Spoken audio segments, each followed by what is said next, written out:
farther than mine. You know it.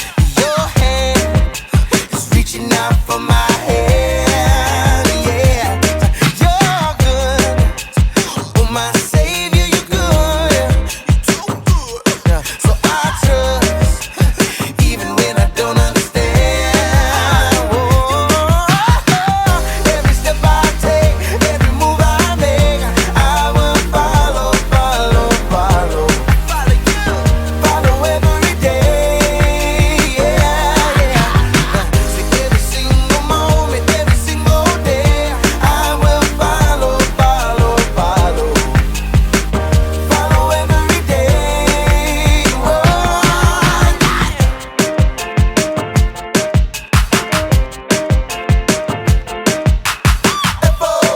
F-O-double-L-O-W, I'm gonna follow you. That's what I'm gonna do. F-O-double-L-O-W, I'm gonna follow you. That's what I'm gonna do. F-O-double-L-O-W, I'm gonna follow you. That's what I'm gonna do. Every step I take, every move I make, I will follow, follow, follow. Follow you.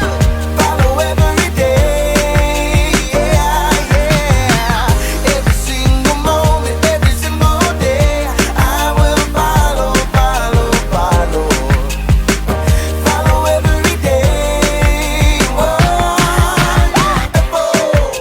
F-O-double-L-O-W, I'm gonna follow you. That's what I'm gonna do.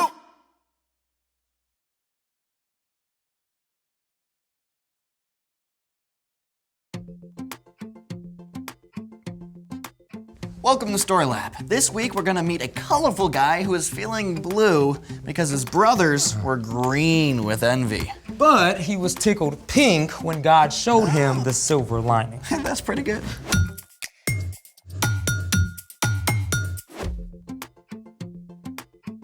Hey, I'm Carter. And I'm Zeke. This month, we're talking about ways we can see God at work in history. And how we can see God at work right now.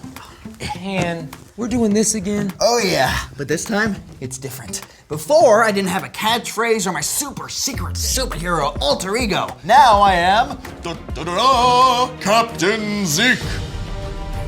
So your secret identity includes your real name It's a work in progress. and your catchphrase? Splazoink! Bamazam!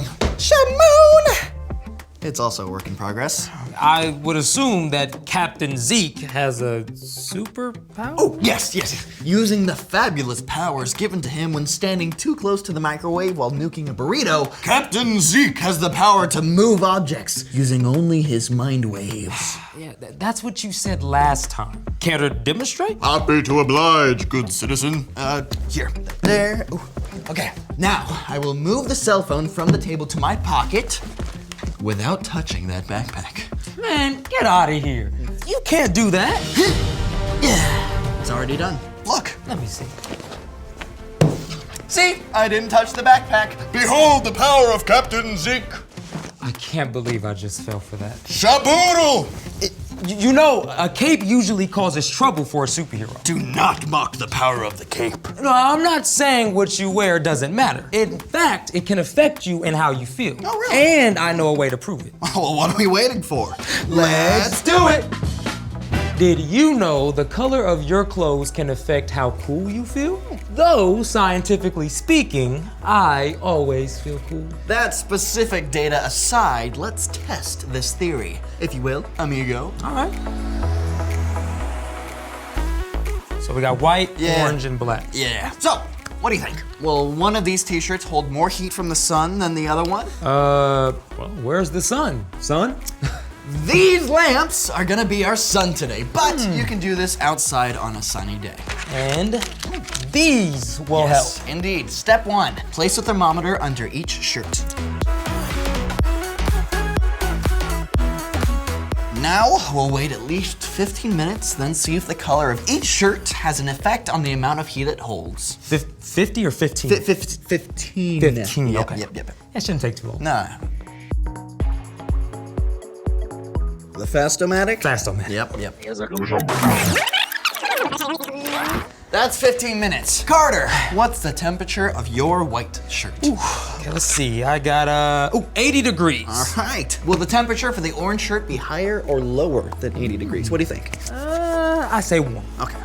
Here we are, orange shirt. Oh, 83 degrees. That is warmer. Now, what about the black shirt? Okay. Oh, 90 degrees. That's 10 degrees warmer than the white shirt. And that, my friends, is because light has energy. When light hits something white, most of that energy is reflected away. But orange absorbs some of the energy, and black absorbs the most energy. That's why our black t-shirt here got warmer than the other two. Wonder what we discover if we tested all the colors. Well, speaking of many colored clothes, It's time for... The story before the story.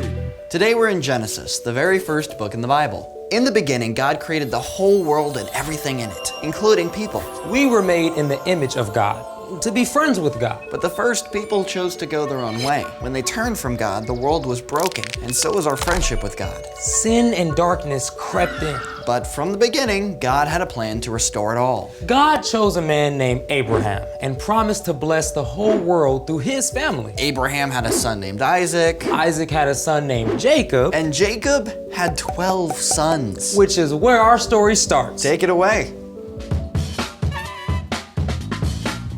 Hey everybody, I'm Brian. Just as God had promised, Abraham's family was growing.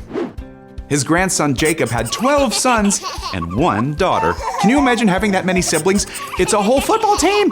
Parents aren't supposed to have a favorite kid, but Jacob did, his second to youngest son, Joseph. In fact, Jacob showed that Joseph was the favorite by giving him a fancy, colorful robe. And pretty soon, Joseph started acting like he was the main character. He told his brothers about 2 dreams God gave him. Dreams showing that one day, his whole family would bow before him. And you can bet that did not go over so well. Do you plan to be king over us? Will you really rule over us? Finally, Joseph's brothers had had enough. They threw him into an empty well and then sold him to traders who took him to Egypt to be enslaved. That's pretty bad, right? But don't worry, it gets worse.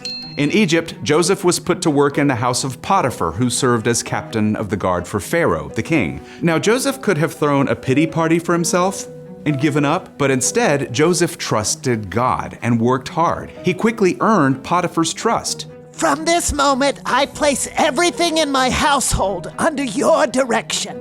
And Joseph lived happily ever after. The end. Actually, no, because after some time, Potiphar's wife told a lie about Joseph, and he was thrown into jail. But even in prison, Joseph trusted that God was still with him. So he kept working hard, and soon the jailer put him in charge of the other prisoners. One day, 2 prisoners, Pharaoh's baker and his wine taster, had strange dreams. With God's help, Joseph told them the meaning of those dreams. The wine taster was freed from prison, just as Joseph saw in the dream. But even though the wine taster had promised to help Joseph, he forgot. 2 whole years later, Pharaoh himself had some strange dreams. And that's when the drink taster, finally remembered Joseph. So, Pharaoh immediately called for Joseph. God has shown you what will happen. 7 years with plenty of food are coming, but after that, 7 years without much food will come. So find someone wise to store up food in the good years. God has made all this known to you. I'm putting you in charge. Straight from prison, Joseph was made second in command over all of Egypt. God had used those hard years Joseph spent working for Potiphar and in prison to make Joseph a strong and wise leader. For 7 years of good harvests, Joseph instructed the people to store up food. Then, just as God had said, a time came when the crops failed. Everyone came to Joseph for food. Now remember Joseph's family? His dad, Jacob, and 11 brothers? Like everybody else, they had no food. So Jacob sent his sons to Egypt to get something to eat. Twice, actually. After all those years, the brothers didn't recognize Joseph, but he recognized them. Joseph didn't reveal himself to them right away, but finally told them, I am your brother Joseph.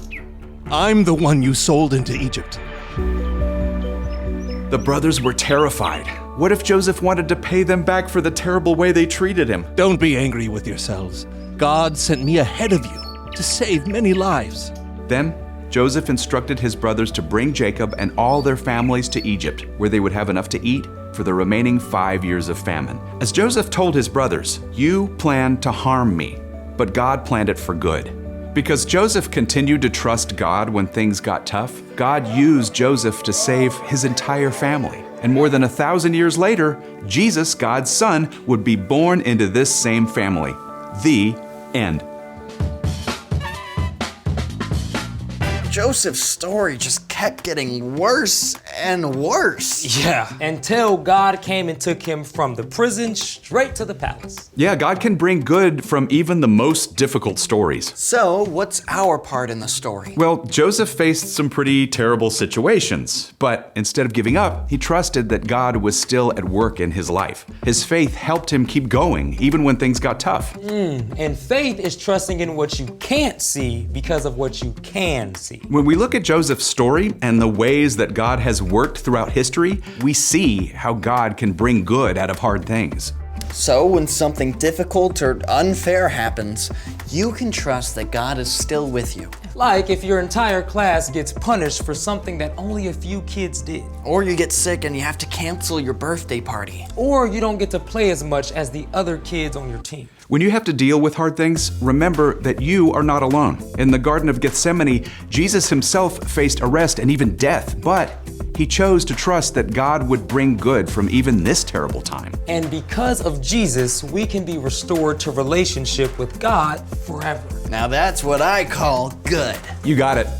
See you next time. So, here's the thing. You can trust God when things get tough. When you're under pressure. When you're feeling the heat. Oh, about that. Okay, I got 86 degrees for green. Okay. Oh, wait. Lime green or emerald green? I didn't write that down. Ugh, we're gonna have to do it again. We'll figure it out. Thanks for joining us in the Story Lab. See you next time. Okay, this is like dark green. Where's my purple shirt? It's right here. Oh. It's a nice color. Is it good? Yeah. Matches your eyes. Thanks.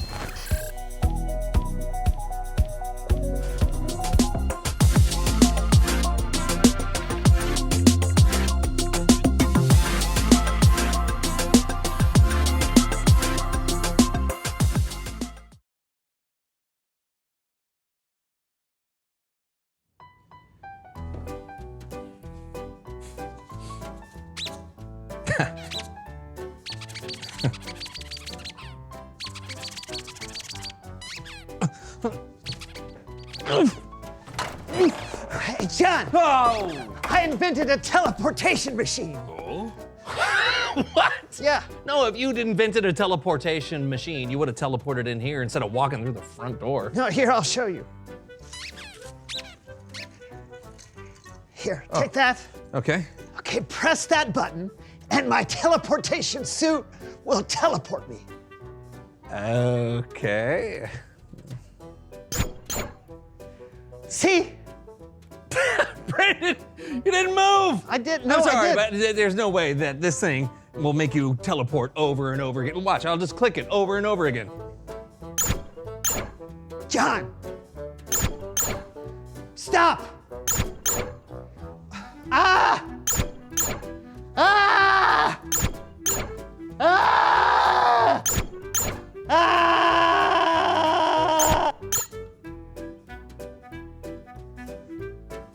Brandon?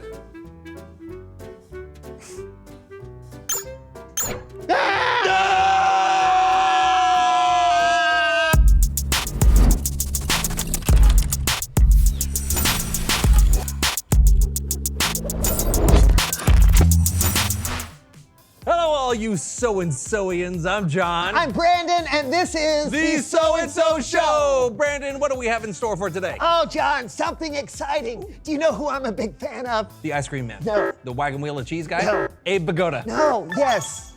But that's not who I'm thinking of. I am a huge fan of Captain Anxiety. Oh, right. Your superhero friend. Yes, I've invited him over. Why's that? Well, he's struggling with something, and I reached out to see if I could help. I hope I can. Between you and me, it seems like every time I try to meet him, we barely miss each other. Well, you have nothing else going on today, so I'm sure you'll get to Excuse me. meet him.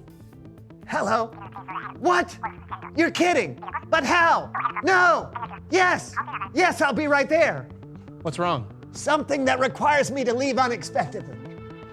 But wait, you're gonna miss. No.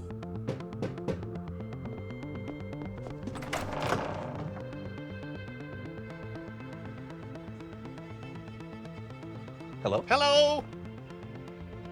Captain Anxiety? Yes, Would you like to come in? I would. Yes. Now? Indubitably. I'll just leave the door open then.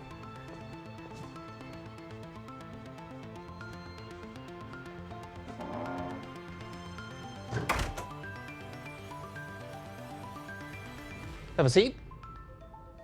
Is it a trap? It's a chair. An ejector chair? No. That might launch me into the sky whilst I'm unawares, sending me into the stratosphere, losing oxygen as the air thins and leading to my untimely demise. It's just a chair. I shall sit. Please excuse my manners. I did not get your name. John. Super John. John the Fantastic. John Doom. John's fine. Ah, so be it. John's fine.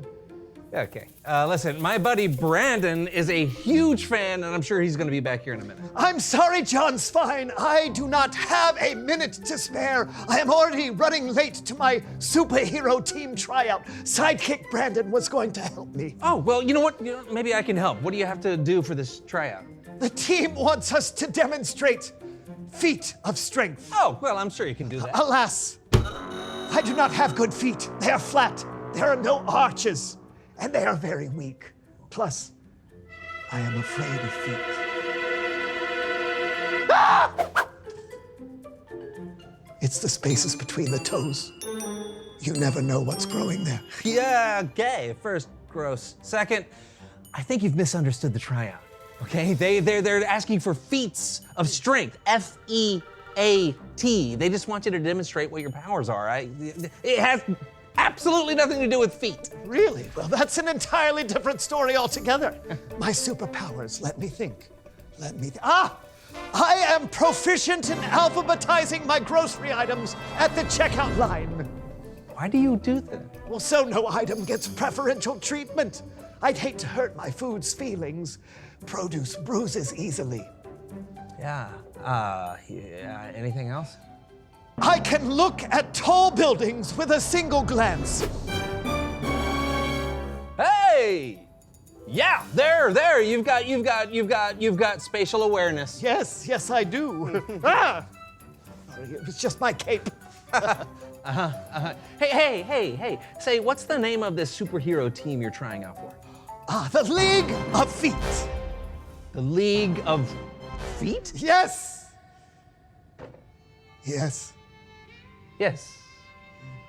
My bad. I guess they are actually looking for feat of strength. I'm done for. Hey, listen, I'm sure it's not that bad, right? Why don't we, hey, you know what? Why don't we listen to a story? Is it about feet? No. I mean, I guess it could be, but probably not. Okay. It's Bible story time with Kellen.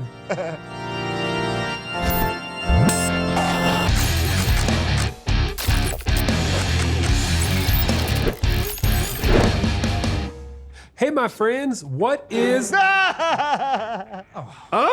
Is he okay?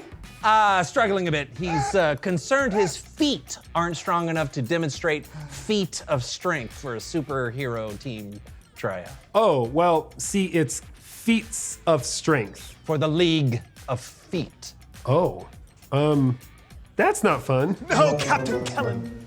Do you have any biblical stories that may ease my suffering? Well, I do have a story from the book of Genesis. It's about a young man who went through a lot of tough stuff. No, thank you. But hold on, this is one of those stories where something bad turned into something good. I see. Could you please tell it using poorly drawn pictures? Way ahead of you, Captain Anxiety.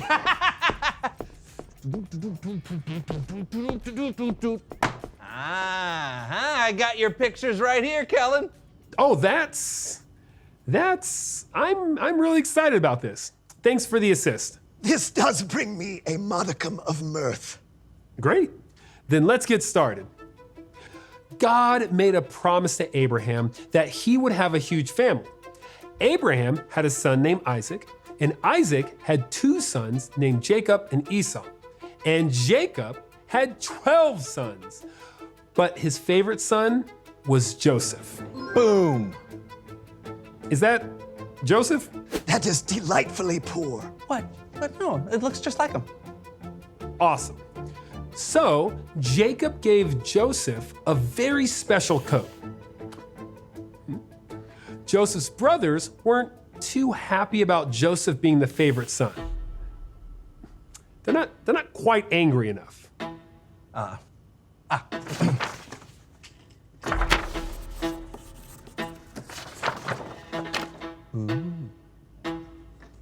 Better.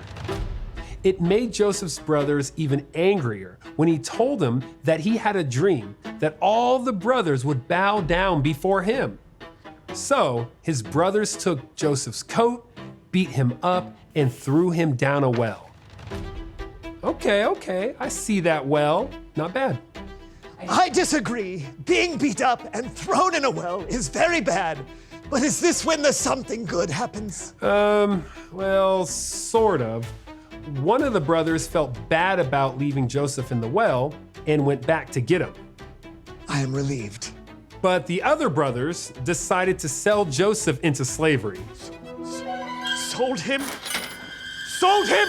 Yeah, I didn't draw that. But you do have more drawings, right? No. Did you not read the whole story? I thought that was the end.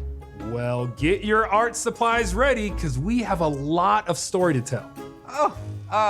Okay. Okay, ready. All right. So Joseph was sold to a high-ranking Egyptian officer named Potiphar. Okay, Egypt, official Potiphar. Yeah, which had to be really scary for Joseph. But God was with him the whole time. And God gave Joseph a lot of success in everything he did. Potiphar noticed that, and he promoted Joseph. Okay, done. Okay, so Potiphar's saying, "You're awesome," and Joseph's like being like, "Oh, I do the best I can," and a pyramid, boom. So I'm guessing that's the end. No. Things were going well until Potiphar's wife made up some really ugly lies about Joseph, and then Potiphar threw him into jail. Okay.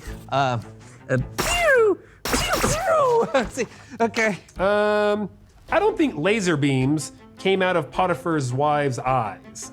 Yeah, but you know, it's a metaphor for lying, right? So Joseph's in jail. You would think all was lost, but you would be wrong. John, you ready? Yep, ready. Okay. Even in prison, God was with Joseph. The man that was running the prison put Joseph in charge of all the other prisoners. And then 2 of Joseph's fellow inmates, the Pharaoh's wine taster and baker, they had dreams, and Joseph was able to tell both of them what their dreams meant. Okay. Yay? Yeah. See, they're happy that their dreams were interpreted. Well, actually, only one of them was happy. What? But let's move on. The wine taster was released from jail, and a year later, Pharaoh had a horrible dream. Now, the wine taster remembered how Joseph had interpreted his dream, so he told Pharaoh. And Pharaoh then asked Joseph for help. How do I draw that? With a drawing instrument, John's fine. Joseph successfully interpreted Pharaoh's dream. The dream was about a famine in the land. There would be 7 years of plenty of food, followed by 7 years with not enough food. Pharaoh was so impressed by Joseph, He put him in charge of getting Egypt ready for the famine. He became second in charge of the whole country. This is all I got. Are we done? No. When the famine came, Egypt and every nation around was struggling, including where Joseph's father and brothers lived. So Joseph's brothers came to see him in Egypt, but they didn't know it was him. Okay, here's a picture. Joseph's brothers' food. Joseph revealed himself to his brothers, and they were terrified.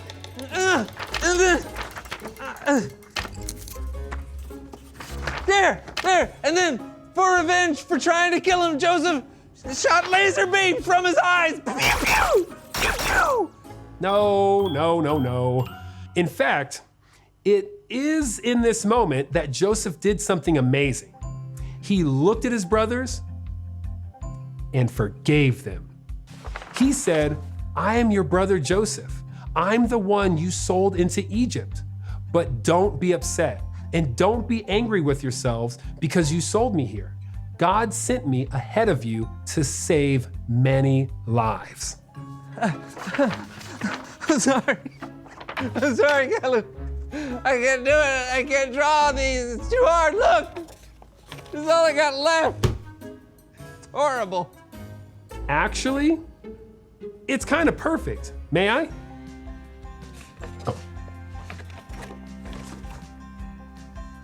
Joseph's life was really messy. His brothers tried to get rid of him. He was sold into slavery. He was thrown into jail for something he didn't do. But God was there with him. God helped Joseph tell Pharaoh what his dream meant, and Joseph became second in charge and saved his family. Joseph made it through all of this mess and horribleness, because he trusted God. He had faith. So even when life looks like, well, this, it doesn't mean that God isn't there for you. God is there, and God can make something good come out of something bad. Beautiful. Yeah, amazing. Right? Even though you didn't know how these drawings would look at them. They turned out pretty good. Thank you. I appreciate that. Anytime, man. Well, hey, do you mind if I keep this? I might hang it up somewhere. Be my guest. Sweet. See ya. I must admit, that story was very inspiring. Thank you, John Svine. Oh, yeah. I mean, Joseph went through a lot. Didn't know how anything would end, but he kept his faith in God, and that's amazing. That's it. What? I have horrible feet. Okay. But that doesn't mean I am not capable of great things. I will go to the League of Feet. I will go to their tryouts. And I will try. For who knows what shall come of it. Good, bad. I have faith that God knows what's next. Oh, that's great. Away! Yeah. Can you open the door for me, please? I do not have my moist towelettes. Ah, sure. Thank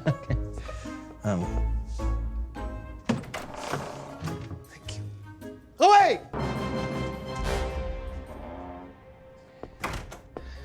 Brandon, you just missed Captain Anxiety. What? Again? Man, I'm never gonna meet him. Oh, no, that's not true. And who knows, maybe there's a reason why you've never met before. You just gotta have faith that everything will work out in the end. That's awfully wise of you, John. Are you okay? Reveal the question. Oh, yeah. When has something bad turned into something good? Yeah, it could be that you thought moving to a new city would be bad, but then you made some new friends. Or maybe you didn't make the soccer team, but that gave you time to take dance lessons. Yeah. Oh, you know what? For me, it happened just now. So I overcommitted to drawing the entire story of Joseph and was feeling really stressed. But in the end, a messy scribble helped teach the lesson of the story. And I missed it. Yeah, you did. But you know what? There'll be a next time. Yeah, cool. And listen, I still get to hold on to that excitement of meeting Captain Anxiety eventually. I mean, what are the odds he and I will never be in the same room together? Talk it out together. When has something bad turned into something good? And we'll see you next time on The So-and-So Show! Oh! Oh! I'm okay. The other foot? That was my foot! Ow!